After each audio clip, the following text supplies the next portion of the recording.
Could you imagine two basketball or football coaches sitting here having this conversation like this?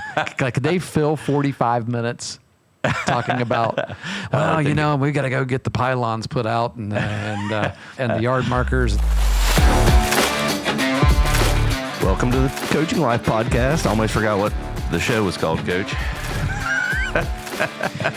How's it going? You have reason to be a little confused today, I guess. We'll say that. We're in a different... It's this heat that this heat wave we're experiencing here in this room. In the room that we're in. We can't say studio. It is a conference room that we're set up in today. Yeah, it's a studio today. Can you name the conference room by any chance? It might have a name on it. It does have a name. Yeah. It wasn't easy to pronounce.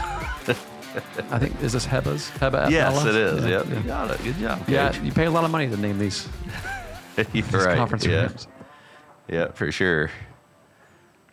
How's it going? Good. I'm just messing around with settings here a little bit. It might take us a few minutes to get things sounding good. You're the only one that would notice, Coach. Maybe so. I don't know. I'm getting a little clipping here in one of our headphones. So we've been doing this for 4 years, 150 episodes.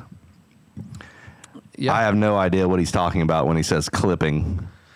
So you see if you don't hear it, you see that how it flattens out there. Yeah. I think that's a clipping, huh? Yeah. I think it just. gotcha. Oh well. Hey, we'll just have to deal with it today. We'll deal with it. I'd like everyone's opinion on how we sound in this episode. Okay. Reach out to us and let us know. Okay. Yeah. So we were contacted by someone. Do we know how old the message was? Came in yesterday. Oh, okay, good deal. So yeah. you're right still, on top of it. Good job, Coach. You checked the account there. Yes. So it's something that is near and dear to my heart. I know to yours. One of the things that nobody recognizes how much time is put into as a high school baseball coach, and that is field maintenance, taking care of the baseball field, taking care of the dirt, the grass, everything else. Yeah, and around it. Yeah, and it's actually something that I think, okay, if somebody hears us say we're opening up this episode talking about we're going to talk about field maintenance. Right. Okay, we can turn this one off. Let's go to our next pod. Go to whatever you listen to next. But I think we can actually talk a little bit about some of the nuances between the sports in like a high school world and what some coaches don't have to worry about versus what other coaches do have to worry about. Sure. And how, knowing that information, how you might be able to, if you're a parent of a player that plays multiple sports, how you might be able to say, okay, I see why this coach might request some particular help in this particular area right. versus somebody else. Yes. Scheduled work days, things like that. Yeah, for sure. Yeah. I know one of the things that just kind of caught me by surprise, and I don't know why I never thought about it before, but, grass football fields are lined every home game. They sure are. That's a lot of paint. That's a lot of work. And I didn't realize it until I was up working on the baseball field, in the fall. Yeah. And saw, guys out there, getting the field ready. I was going to ask you, so when you looked out there and you saw guys doing it, who was doing it for you guys now have turf at your high school? Yeah. But who is lining your football field? I'm not going to say his title right because, it's just not right. But it was the assistant. Was it a parent? Was it a maintenance supervisor? Was it the football coach himself? Who was doing it? It was someone from the athletics department. So not someone from the football program. Not someone from the football program. Yeah. Yeah. Now that we have had the football coaches do work on the fields at times, rolling the field and doing stuff like that. But typically at Meg's, we had someone that would mow. One of our maintenance folks would mow, and when we had grass, so a school employee, they would who does that normally around the grounds, yeah. Sure. I can tell you at Eastern, the football program has a mom right now who has a son in the program, and I'm pretty sure she takes Oh, really? I think she takes on the responsibility of lining the field. I bet I know who that is. And yeah, because Brock told me, he's like, dude, he said this lady does this thing all by herself. I'm pretty sure. Like, and she might have helpers. You know, I looked down there and saw a couple junior high kids last year, but this year, he said she does it all to herself. Wow. Yeah. I'll be darned. Yeah. It is. And I mean, it may as well give her a shout out for it. It's Gavin Murphy's mother. Oh, really? Yeah. No, that's not who I was thinking. I don't know if she is the official team mom on the team, but I know this. I really don't know her, but I see her all the time helping out with the team. So I guarantee you Coach Jackson is very grateful for her and probably even lists her as part of their staff because of all that she does. Yeah. She does a lot of work. For sure. Yeah. Yeah, I've got one of my assistant coaches does a lot of our field maintenance and field prep before games and things like that. So they're definitely they're invaluable is what they are. Yeah. You love having them. And when someone takes that on as their role, like as something that they're passionate about and they enjoy doing it, it's always good to have that kind of person. So it may change from time to time. Mm-hmm. It doesn't necessarily have to be the same person. Right. Like unless another mom decides to do that, it's going to be somebody else's job in 2 years when he graduates. Yeah. Right. Yeah, because he's a junior right now, right? Yeah. Yeah. Yeah. Yeah. Good luck, Coach Jackson, replacing that Replacing person on your staff. Those are the tough ones. It is tough. It is tough. But there is a different dynamic when it comes to baseball, I think. Yeah. Because baseball, I always joke. I make fun of our basketball coaches, right? I'm like, yeah, you guys don't have to wax your own floor, Right. and paint it and all that, and you just roll the balls out and let them play. And they're like, come on, we do more than that. They like, sweep I get it. They spray the cleanser on the towel. That's and right. Roll, That's right. Roll it across. So, but it's just, but here's the thing, and I say that in jest because I am not complaining about working on the baseball field.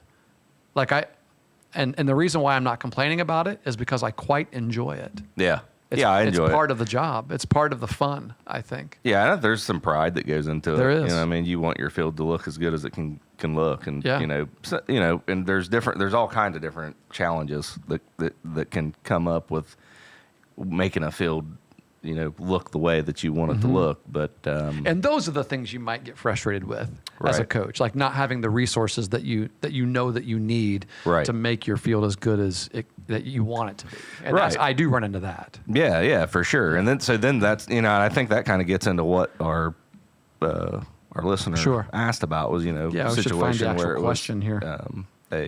was a smaller high school that didn't have a lot of funds to be able what are some of the things that we do that might relate to them and what they can do to get their field to look the best as possible. Yeah, just asking us what do we do as well. Actually, the question came as, what do your grounds crew people do? Mm-hmm. Well, that's you and me. So there's the answer to that question. But but things that you do daily, weekly, monthly, yearly, seasonally, Mm-hmm. To get the field in good shape. And even mentioned maybe have a groundskeeper guest come on. So we have a groundskeeper guests on the show today. Those guys' names are Pat Martin and Chris Stewart. We are our groundskeepers. Yeah. But he's in a similar situation where he's at a small high school and, excuse me, I've been talking a lot this morning. I just came straight from guest speaking in a class where we talked about teams and teamwork. And so I was really passionate about it. Yeah, I can tell you're pretty amped up. Yeah. But, he said, his particular school program that he's involved with has limited funds, and the kids and the coaches do most of the work on the field. So, Okay, we can empathize with that. Yeah, and I would just say, for me too, talking about people on your staff, I actually, one, Coach Fife does help a lot. My dad actually mows our infield. That's cool. Consistently. So he does a good job of that. And that takes time. You're talking about 45 minutes to an hour, maybe longer than that to make it look nice. Absolutely. And then I've got an individual. I'm going to say his name, so he'll probably be mad at me, but I don't care. Coach Jason Mullen that has really helped me and continues to help me do a bunch of things. Yeah. When we talk about yearly and monthly and things like that, that's where he really comes in. So I wouldn't say I was over at your field one. It wasn't this fall. It was last fall, and he was out aerating your football field. He was Oh. working on the football field last year. Yeah. He helps a He's- lot around he's- the grounds. He did. Yeah, he has. He has in the past. He's done a lot of work on the football field, baseball I field. mean, you and don't need softball it field. aerated now. Right. Yeah. Well, he a few weeks ago he aerated the baseball field. Oh, nice. So I'm planning to do it again here in a couple weeks, I think. So, but yeah, so aeration, that's something that we can do, but you got to have the resources Right. to do it. You got to have an aerator and things like that. So let's talk about that, Coach. Like, I don't know, didn't really come up with a plan, but No. I guess from a yearly perspective, what are the important things that we do?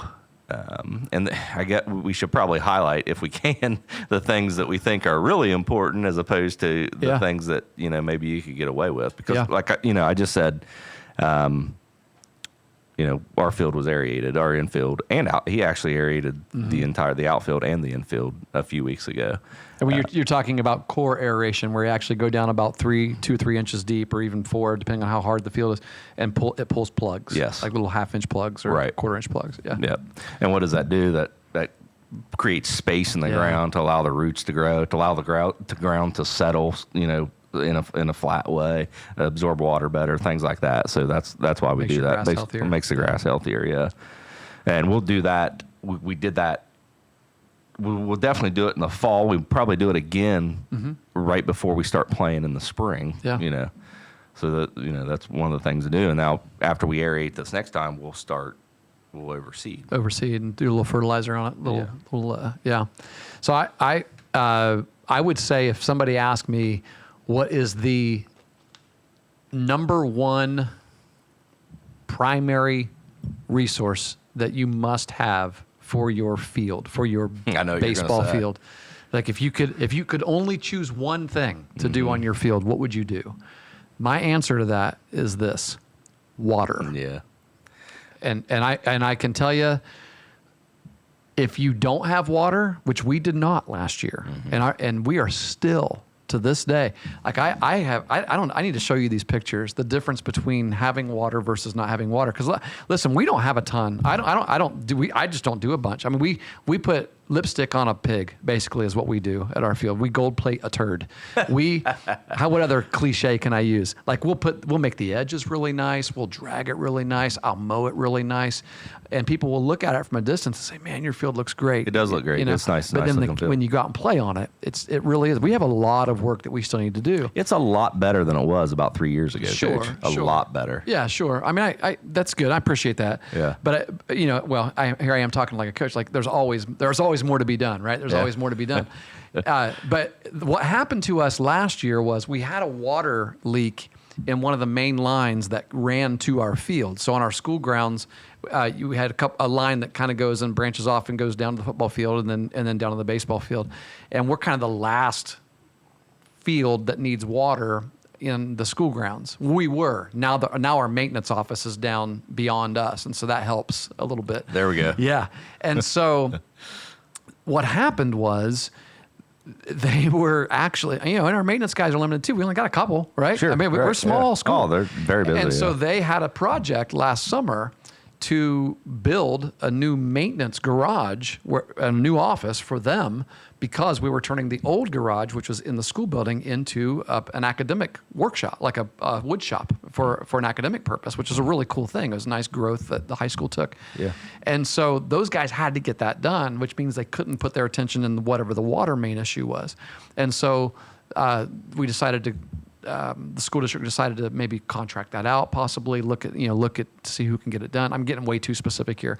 Long story short, is we didn't have water all summer, Right. last summer, okay, and there's nothing. I'm not blaming anybody. There's nothing anybody could do about it. It's just the way Sure. it was, Yeah, right? yeah. It was what we were dealt, and I can tell you that I have never seen weaker. Just the grass. Our grass was so weak this year that we maybe in the spring, we maybe mowed our infield twice all spring. I can't Twice. believe that. Yeah. There just weren't any roots. I mean, you saw it. You had a kid slip and dug cleat marks, right? You're coming off the mound, fielding a bunt or something like that, and tried to get his footing, and you I think see it was on third base. It was a third, yeah. You saw like a foot and a half. But it long was cleat wet mark. that day. I don't know. It was a I little didn't. wet. I really Yeah, didn't don't think. know. I really But didn't think much of it. The grass wasn't healthy. It wasn't thick, and in many places it wasn't grass. It was just weeds. Yeah. And it never did green. Like last fall, we could never we just could not get the grass to green. So we just did what we could. We mowed it. I didn't want to. I aerated it, but I tried to look at when it was going to rain sometime in September, October, and try to aerate that 'Cause it week stunts it. and hope that it would rain. But it was just so dry. Like October, I think it rained once in the month of October. Last year, remember. it was real. Yeah, ironically enough, the year that we had no water that we could artificially water our field, we didn't get any from God either, right? So that's just the way it was. And what has happened is, now everything, we have water and all of our sprinkler systems working great, and we're very fortunate. We've got a system with 5 banks of 6 heads apiece. We have 30 sprinkler heads underneath our field. And your sprinkler heads actually go in the outfield as well, don't they? No. Just they go all the way to the outer edge of the dirt on the foul sides, on the first base and third base foul sides, in front of the dugouts, behind the catcher. Oh, okay. And then For some reason, I was thinking you had them in the There's outfield, a bank too. that goes around the mound shooting out, and then we there's a have that. bank of 7 around the infield that shoot all around. So we got pretty good coverage now, and even with that, and now it looks better than it did last summer, but still it doesn't look nearly as good as it did 2 summers ago. Yeah. When we had water and we were able to stay on. I mean, it takes a while to It is. recover. Yeah, it's exponential. It just shows you how. Basically, the whole point is it shows you how valuable water is. Water and the continued maintenance of the grass. Yeah. Some of the things you can't do without water. Yeah. Yeah. What would someone do if they didn't have? Because we're talking. Maybe there's no irrigation. There's no underneath. irrigation, right? Yeah. So you'd have to get some kind of sprinklers. I would say find a way to get water. One Find way a or way. the other, yeah. Find a way. You don't have to Yeah. show me pictures because our outfield doesn't have water, and you can see a very clear, distinct difference in our infield grass and our outfield grass Yeah. right now. You can just tell that outfield grass has got that fall kind of burnt, dusty look to it, and our infield grass is just green and And this rich time of year, when you do have water, it can become really green. It could be really nice. Your grass is going to look better than it will in the spring. Yeah, right now. yeah. It looks really If you good. have water and you're overseeding, fertilizing, dethatching, everything you can do. But we don't dethatch. I don't have a dethatching machine. No, I thought about purchasing one of those. Yeah. So let's talk about dethatching. Everyone's like, "Oh, glazing over here," but we're bunch all of nerds. excited about it. When you mow grass and the grass goes down into the dead grass gets underneath Yeah. the blades of grass that stick up Yeah. above it, and some of that's good because it deteriorates and It creates seeds. Yes, even, yeah. makes the soil better and things like that. But if you have too much, it'll kill the grass. It'll choke it out. Yeah. So you use a dethatcher. Now I have a harrow that I drag across ours Nice. every once in a while that does it. I think that helps a little bit, but it's not exact. You can Yeah. buy a machine, an actual dethatcher Right. machine that actually pulls that. It's out of almost it. like a sharp, like a rake, like going in, and you could do it with your hand too. Yeah, I mean, that's true. You can. So it takes a long time to do, but it just rake.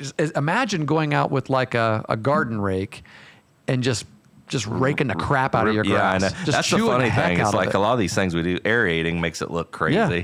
And then, doing, Oh. the thatching, it just rips it up. And Listen. it's like, people's like, well, wait, you're ruining the grass. But really, the most important part of your grass, and this is why water is so important, is because it's what's underneath the ground that's the Yes. most important. It's not Yes. what's sitting up top. So It's amazing how resilient it is too after you aerate, for example, and after you run a rake over your grass. Like we rake our grass anywhere there is a bare spot or anywhere there is a like out in front of the mound, for example. We'll rake that up really good and just and throw some sand and seed in there.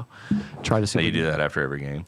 Yeah, that's one of our guys. We have a bucket that we mix seed and sand, and we have them go around, just take handfuls of it and put it in those In the holes. those Yeah, divots, yeah, like the right. one that I was talking about. And it was fighting a losing battle last year. It really was, but we did it anyway. We just kept, because you just got to keep doing it. Right. Yeah. Eventually it takes over. Yeah.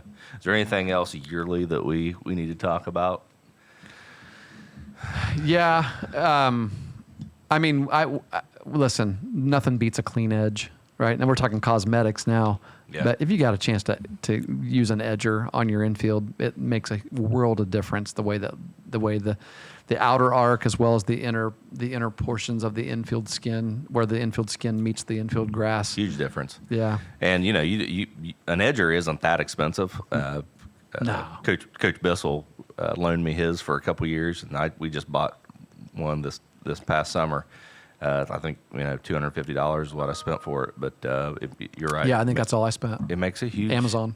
Huge difference. But you don't even have to have a machine. Like you can get With a shovel. a shovel, or they have the flat edgers Yeah. that you can just. That's what I use at my house. I mean, around our landscape. It's not easy work on a baseball field. It's going Right, to take you a little right. while, but you can do it. And I mean, but I agree with you. It does work. Well, I need to edge mine. I usually edge mine in the fall. Mm-hmm.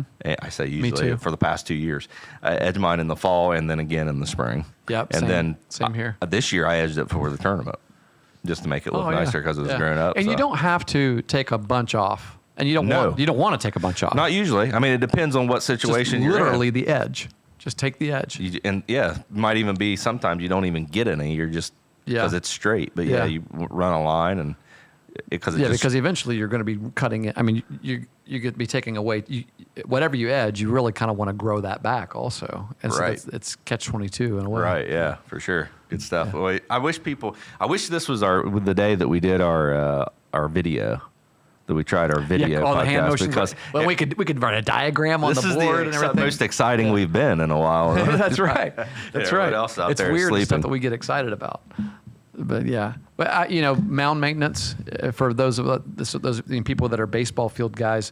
I mean, this is something I don't know what I'm assuming. Like on a softball field too, you need to clay in where the circle is. Where the I landing think and a the lot of push-off. softball fields have a whole dugout in front of it, and a lot of times it just gets sand put back in it, and that makes it that's not a great situation to have. So you want you want clay down there to be able to fill in the batter's box, definitely the batter's box. You need to drive. You need to drive off the baseball pitcher's mound as much as you need to drive off the softball pitcher's mound. Sure, it's the same right. thing. Yeah. And I would almost say the softball might be worse because, well, no, probably not. I don't know. I would think that there's a little bit more toe action that, as I explain it, but their toes might dig a little bit more into the front of that rubber than what the baseball pitcher's toe does. Yeah. Even though, we do have well, that it definitely drags. Right. more. Well, I know baseball it. pitchers, you really don't want the drag. on Yeah, them. right.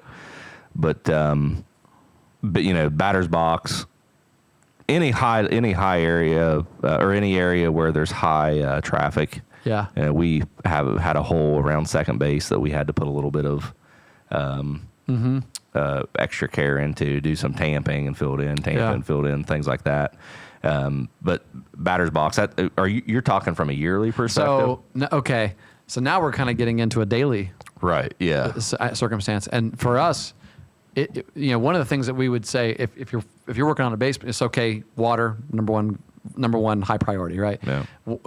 I would say I don't know what number I would put it, but you got to have clay. You got to get bags of clay or whatever, however you want to buy it. Get dense clay that you could buy it off Marmound or what are some of the companies that make it? Turfus makes. Yeah, they do a mound clay. That's the clay that we use. Just go to your local agriculture company and tell them you need some mound clay. Everybody's selling it now in 50-pound bags. We're gonna plug ours. And so, Shade River or Bombs Lumber Bombs is where we get ours. That's where we get ours too. Yeah. Shade River Ag's where I get my seed. Yeah. And fertilizer and things like that. Do some soil tests. I did some soil tests there this summer. We've done soil testing in the past. I've never done it. What I thought. Coach Mullins done it in the past. Yeah.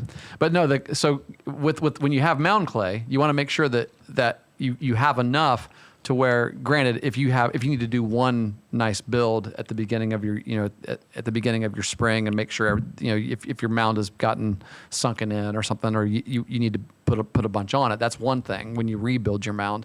But everyday maintenance means every time we use the batter's box or the mound, we're filling that in. We're filling in whatever we dug out. Right. And so that's practice and games. Yeah. And so if we do drills or we have live BP where we have a live pitcher, at the end of practice, just like at the end of a game, we're repairing our mound and our batters boxes and our catchers boxes. If you're going to play or practice on it the next day, you need to prepare it after you're finished. Otherwise, it's going to get out of hand. Yeah. You're going to end up with a hole, and the holes and it's just going to gradually get too deep and Right. be a mess. So those are small things that I think are very important for people out there. Like how do we maintain our field? How do we keep it nice?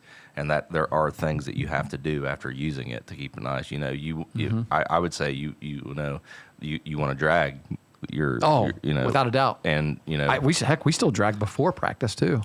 Oh, really? You want that nice feel when you're out there. Yeah. So the game. We'll drag feel, it right? before we leave. You definitely got to get the footprints off before you leave. You just never know if it's going to rain overnight. And if you don't, that adds something else that you need. You would need a spike drag. To break it back up. Break it back up and smooth it back out. Yeah. So, by dragging it, getting the footprints out, getting those divots out of it, and just making it smooth after you practice or play, that helps. And then, one thing to keep in mind too is you don't want to drag it the same way every time. Right. Because then if you drag it the same way every time, you start to get grooves in it. It becomes a racetrack as opposed to a skin. So you want to go in different patterns, figure 8, small circles. Just the small spiral circles are my favorite. That's how I like to do it now. Pre-game. Yes, for a game. Yeah. I remember when we had our tri-way or 4-way with Oak Hill and Fisher Catholic. Yeah. It was so wet that I didn't do that. It wasn't coming out right. We almost didn't get to play. Right. So I just kind of drug it, and I remember Coach Wright looking over at me, and I was just like, "Hey, we're just going to make it whatever it takes." Yeah. But yeah, you definitely, one of the things that I see, rec league fields and things like that, and it's hard. It's a resource. You're playing on them a lot more too. You're playing a lot more, but if you're able to get on those. Every time you play on those, if you're able to do some maintenance to them, drag and fill in the holes, things like that, smooth them out, the better and easier it's going to be to take care of it. For sure. It's definitely something that you need to do. Absolutely. I'm just thinking, what else? Like, I mean, there are pipe dreams. There are things that we could say, you got to do this, you got to do this. But we're trying to be realistic. Like, what do we actually do, right? What do we actually do? I'll tell you something. These are things that we actually do. Like, I don't dethatch. I wish I could. I wish I did. I'm going to look into that. I'm going to start doing it. Yeah, and that's probably one of the big problems with our grass right now is that it needs that more than anything. Maybe. I don't know. I guess it needs water more than anything. Yeah, I think. I mean, I don't know. It looked okay to me, so I'd have to get out there and check it out a little bit more. I'll try to do that when we come to your place this year. What about the infield skin, the dirt part, the dirt portions? I would love to have the kind of budget to where I could order, like my brother, who orders the stuff every year at his rich schools up there. He's gonna get mad at me for saying that because it's not true. Maybe he won't hear it. But to be able to order 50, 60 tons of Washington ball mix or, field conditioner, crushed brick, whatever it is that you prefer to use on top of to work into your infield. Mm-hmm. I would love to be able to do that. We just can't. Right.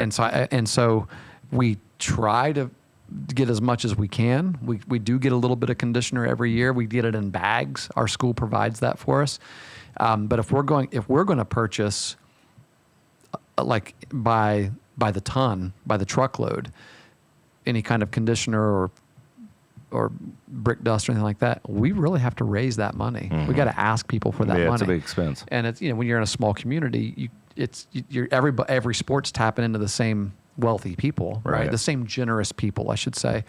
And so at some point you're like, I can't. It's hard. How do I put Larry Simmons' name on our dirt? Right. I'm sure you're a pretty artsy guy, Coach. I'm sure you can figure it out. But do the little spray paint thing like they do on the back of the mound. Yeah, right exactly. There. Yeah. When we start televising our games, that's what we'll do. I've been pretty fortunate so far. I think our field was in a state that it was, the dirt was pretty well taken care of. You guys, when you first when Meigs High School did the renovations where you got all your new press box and dugouts and all that, and your new field, this was a new field, they put a ton of that crushed brick on it. Yeah. I mean, you're 6 inches deep with that. Yeah, that's pretty deep. And it was actually the first time I remember our kids playing on it. It was so thick that It was like in some areas it was like a beach. Yeah. It was. I remember a lot of people grumble and complaining stomp. about it. Yeah, right. So, one thing that you could do with that, and this is something that Yep. you can do, you say water, this is something that you can do, daily as well, is water that dirt, water that field, before the game, water it, and that makes, it gets rid of the dust. Yeah. So it makes the playing environment a lot better, but it also stiffens that, Yeah. in most cases, it stiffens the surface up a little bit. So In you don't our have case, exposures like that. See, we're the opposite. We water to soften ours up. Ours is so hard and makes sense, compacted. yeah, right. We have such a high percentage of clay. In our infield dirt that we cannot get it soft. We cannot get it. It's fast when it hits the dirt. And so we will hook up our high pressure hose that's out behind the mound, which we're really fortunate to have that as well. And spray down the infield dirt sometimes really, really well. I mean, sometimes we'll have water standing on it when the opponent arrives, and they're like, "What have you done?" And we're like, "Just wait. Yeah. Wait 15 minutes. It'll be hard as a rock again." And again, I think that's something about your field that has improved, because I remember a few summers ago we were out on it. It was really hard, really hard. It cracks. Yeah. It cracks like a I'm desert. surprised it still does after you got that ball mix on it, but That made it worse, to be honest. isn't that crazy? It made it worse. Yeah, because that Washington ball mix has a high concentration of clay in it as well. So it kinda and just- so I really think we didn't do a soil test before getting that. It was just like what the rep recommended for us, Yeah. because it's what everybody gets. Like if your field doesn't have anything on it, this is what you need to start with. And that's kind of what I told him. I said, I don't think that we ever really put any good baseball dirt on this field. I think they dug it. I mean, they skinned it back in 2000 or whenever that field was built. And I'm not sure, aside from field conditioner, I'm not sure. All I can see on there is clay, like soil, clay, like what we have, in this part of the world. And so he said, well, you need this then. You need this Washington ball mix. And I know 2 other guys that put that on their field also. And they said the same thing. Because they were also told, once you get it on there, roll it.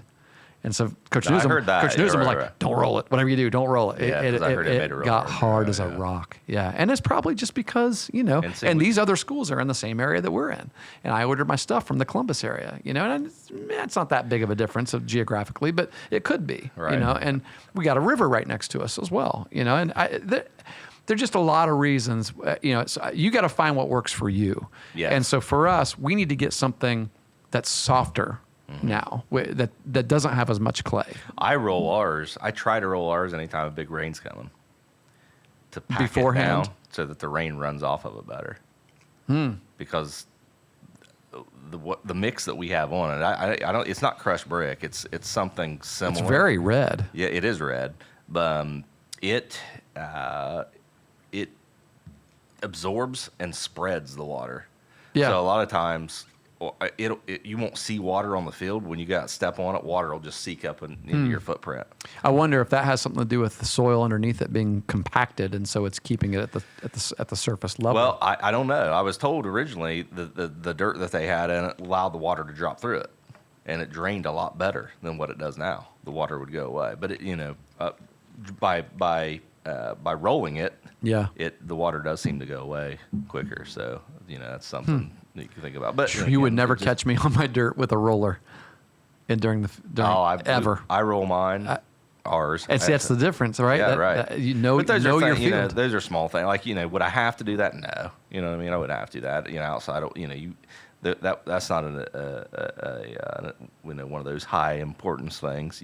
I just do it because I know it's going to help us Yeah. get a game in here and there. Oh, yeah, And yeah. so on and so forth. I think raking is a good thing to mention. When How to rake. That's part of how to rake is important as well. We always go away from the grass. Yeah, not give your the- kids a tutorial before the season, because you want your Absolutely. kids to do the work. Yeah, Our sure. kids do the work too, but when you look out there and they're pulling your infield dirt. They're raking around the bags and the cuts and things like that, but they're pulling it onto the grass, just Right. doing it, or back and forth, back and forth, back and forth, back and Yes. forth. And every time they pull it back, it's putting conditioner and dirt all over It's your building grass. building a greater lip. Yeah, yeah. You got to be delicate with that. Brooming the lips. That's something that we're going to start doing this We year. blast it with the high pressure hose. That's probably the best way to get that. To If get you have those a high lips. pressure hose, Yeah. that's a great way to handle it. That's something we're going to incorporate into. I've seen people use leaf blowers. Yeah, absolutely. Just, I mean, you get do what whatever you you can, can get get it off. off. Get Yeah. off. Yeah, for sure.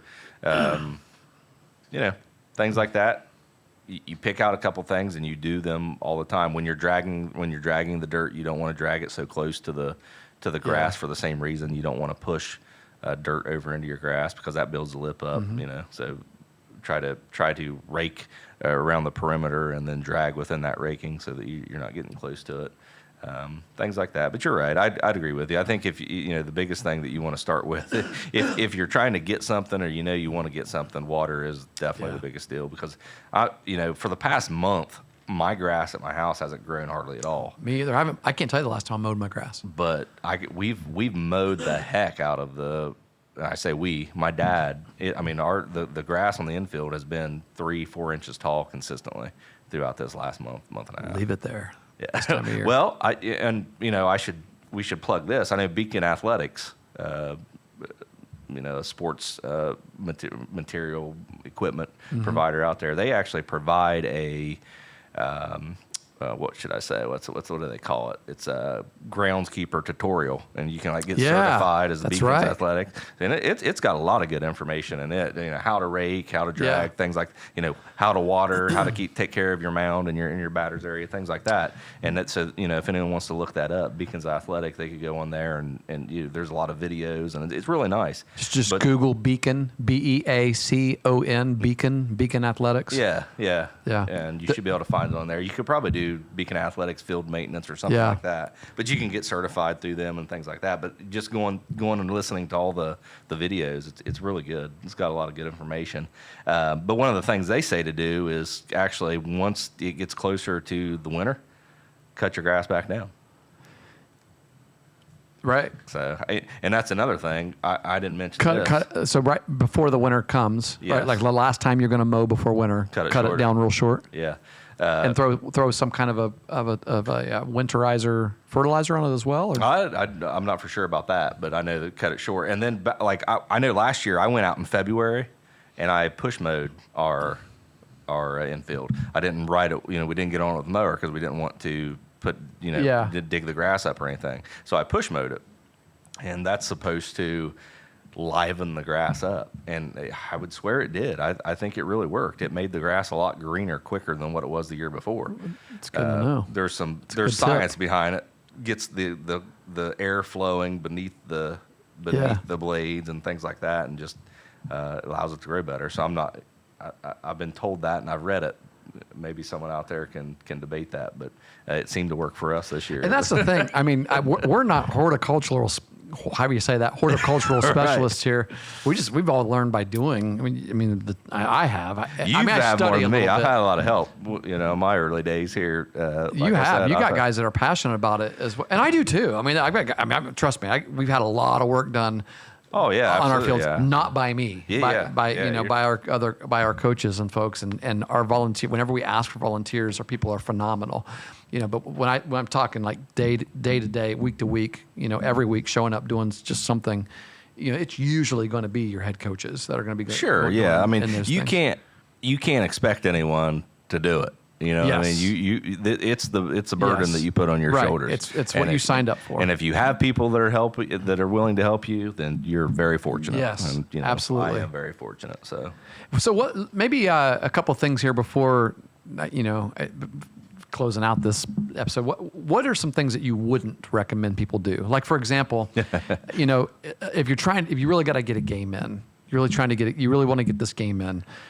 Should you put Diamond Dry on your field, or should you get one of those squeegees and push the water off your field just so you can get the game in, right? Yeah. Have you? Well, we use Diamond. We don't with the Turfus brand of Diamond Dry. Diamond Dust, Diamond Dry, whatever. Yeah. Because Turfus does, like, you got a bag that's that's got the blue label on it and one that's got the red label on it. One of them is I think ours is blue and green. one is like spot dry. Like if it's Yeah. wet, you put it on, and then you're supposed to take that off when Yeah. you're done. 'Cause Right. It gets real spongy. Ours is called quick dry. So what we Quick typically dry. do, we don't take ours off, but we do supplement it with a lot of the regular Turfus. So we'll kind of Because it'll get really dusty it and hard. it does, and then it's almost like it almost turns to clay. Almost, Yeah. if you put a lot of that stuff in. You know, first of all, a lot of people will just put it in water, and you don't want to do that. You want to try to get all the water off the Yeah. field before you use Sponge it. And you don't have to put a lot on there. It's just to help dry it out. So Yeah. it's not like Yeah, you're rake not in. filling the hole. You spread it in there. Well, to you got a dry it hole, out. there's a different problem. But Yeah, right. Yeah, exactly. But I guess I would say we've always been careful how much we don't use a ton of that. If we have a big hole, we will use it.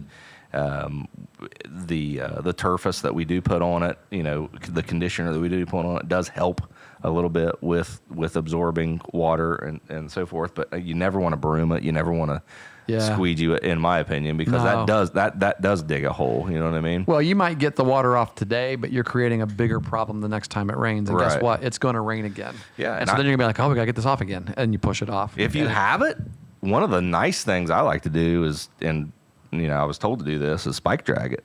You Yeah. spike it and let it dry, and then Yeah. spike it again. If you and- can't get a spike, if you can't, then you don't want to spike drag it. If you go out there and your tires are making indentions, and then you got water. Oh, seeping through. right, yeah, So, yeah. so Let's then not you get do the best crazy. you can. Let's rake. Yeah, yeah. The areas you can't get on a spike drag with, rake it up. But yeah, if it's damp and it's too damp to play on, spike dragging that'll dry it out quick. Right. As long as it's not raining. I mean, if it's raining, if it's actively raining, you know what? The only thing you can do is wait. Yeah. You really can't do anything. Right. And I mean, it's in some point you got to just call it what it is. Probably got to bang this game today. Yep. I mean, it's canceled. Yep. And I mean, that's just the nature of baseball. But I mean, if there's some things that you could do to try to get a game in, that you eventually you're actually making a bigger problem for yourself in the long run. And so Right. at some And point, that's when you wanna people call don't it, yeah. understand that at some point you just gotta surrender and Right. say. Well, I don't like playing games in the early spring when the grass is soggy. You know what I mean? Because I know what the You know what's damage gonna that's happen. doing. Yeah. Yeah. I mean, it'll leave Yeah. bare spots, and the grass is going to look as good in the next. Yeah, you and I couple talked weeks. about that a little bit last year, and I was like, I mean, ours is just going to be. We're going to have to just do it. I mean, if we tear it up, we tear it up. But One of the things you can use is couch cushions. we do Get use the water couch out. cushions. Yeah. I've heard people do it, but you were actually the first one I've ever seen do it. It works really well. They work like a charm. And again, you're still getting some of the dirt. You are. I mean, it's the best way to get standing water off the problem areas of your field. Yes. Whether it's in the they work great even better in the grass because you're just sponging the water. Yeah. In the dirt, you are sponging water, but you're also getting a little bit of dirt. You do. Every time you take that over there and wring it out, you can see the dirt piling up on your Right. wherever you're wringing it. Yeah. And so you just got to be careful with it there too. But if you know all we got to do is get this water off, spike it a little bit, it's going to dry out, we can play, then that's the way to do it. Right. Use sponges. Yeah, for sure. Yeah. Something in your mind that that you wouldn't absolutely do? Seemed like you brought it Something up. that I would not do. Yeah. Well, I would definitely not push the water off. Nah, you can't do that. Never. Yeah. No. Don't buy those rolling squeegee things that. Oh, you don't want to buy those? Well, we have like 4 of them. Do you really? Well, I didn't buy them. They were in there when I but inherited were those. they for the grass? I don't have any idea what they were for. I bet they were for the grass. Well, you know what I think they were for? I think they were for because we had a big field tarp. Ah, yes, Right. that's what they were for. And I'm guessing that they bought them to push the water off that's on top of the field tarp. Oh, it's not the sponges that collect the water in the sponge and then it wrings it out. They do both.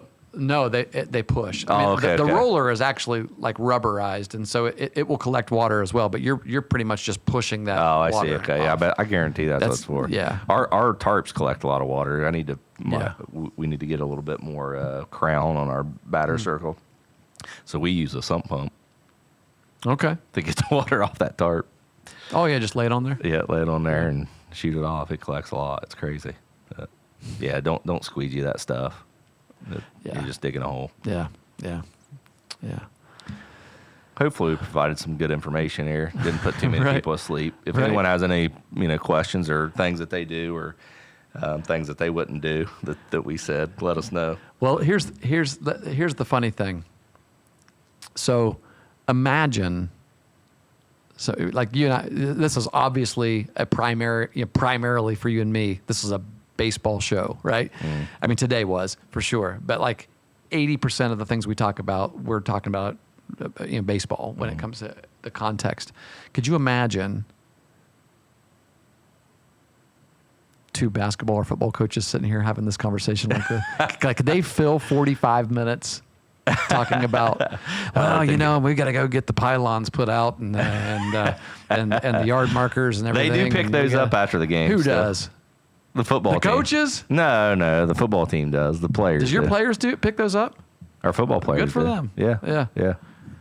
Yeah, I'm pretty sure that's an athletic staff department, principals and our superintendent goes down there and picks those up. I think after. I might be wrong about that. I have to pay attention. I don't know very many. It's not just ours. Like it's not just ours and yours. I don't know very many football teams that are taking care of their own. I field. remember it. I don't know any basketball teams that are taking care of their own field. I don't know. I mean, this is a baseball softball issue. Right here, right? Yeah. And Oh, again, again, I will say that's okay.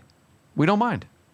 We enjoy it. Yeah, absolutely. Yeah, and it's not like these dang football coaches. No, that's not what we're saying. It's just it's the nature of the job. To be honest with you, they've got a lot more to worry about too. There's some selfishness and some ownership to it too, because there is. It's like I want to do it the way that I want to do it. Yeah, I just wonder what guys like. There are some guys that I know that they live there at these wealthy schools up in Central Ohio. Tom Marker, Ryan Alexander coaching at Grove City and Olentangy Orange and these places that have just unlimited budgets. It seems like their indoor facilities are nicer than D1 college programs in some places. They both have turf on their fields now, and these are guys that you would always see their posts about their fields and they're looking meticulous, right? And how I asked Ryan, I'm like, you must be bored now.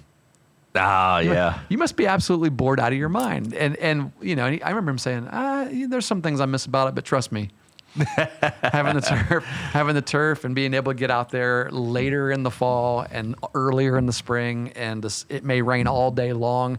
As soon as school is out, and if it's not raining, we're on the field. Yeah, that's good stuff. I mean, and they don't have to do anything. So now we're spending all of our time just playing baseball. Yeah. I mean, you still got to fluff that stuff, whatever, run a rake over it or something like that, like a drag pebble to get the pebble. block. I don't know Yeah, what. yeah. Yeah, smooth those pebbles, bring the pebbles back to the. Yeah, you'll see us out on the football field this year practicing if you come early. Oh, sure. Take advantage of it. Take advantage Secretly. of it, without a doubt. So there's our answer to all the questions. As soon as you get the chance to get turf, put turf on, and then you don't have to worry about it anymore. So, no, we still love you, Coach Kite and Coach Lloyd and Coach Jackson, all you guys that don't have to do anything on your fields or your gyms. We still love you, even though all you have to worry about is coaching your teams. And Yeah, me and Coach Hill, we've had plenty of arguments in practice. How I would say baseball's a much harder sport to coach, and well, I don't know about that. he didn't agree with that. Yeah, I wouldn't Yeah, agree with that. Yeah, I will. I'm okay with saying that when it comes to, I mean, every sport has its own little, nuances and difficulties, things that are difficult. Like they don't have to worry. So the thing that you and I got to worry about is once we make out a lineup, that's it for the game, right? And with a few substitutions maybe True. throughout. They don't have to worry about. They can get as many kids in and out as they want without any penalty. True. But they also have a lot more fast-moving strategy that they got to change on the fly and things Right. like that. And, Right. every sport has its own kind of strategy, but I will say there is a lot more in football. There's a lot more strategy involved, recognizing and having to make adjustments. Yeah. What do you think? I don't know. I'm a Browns fan. I don't know anything. They about don't make football. adjustments. We You don't know definitely anything about football. don't. We definitely don't. Yeah. Cool. Send us more ideas. Yeah, definitely. Keep sending them over.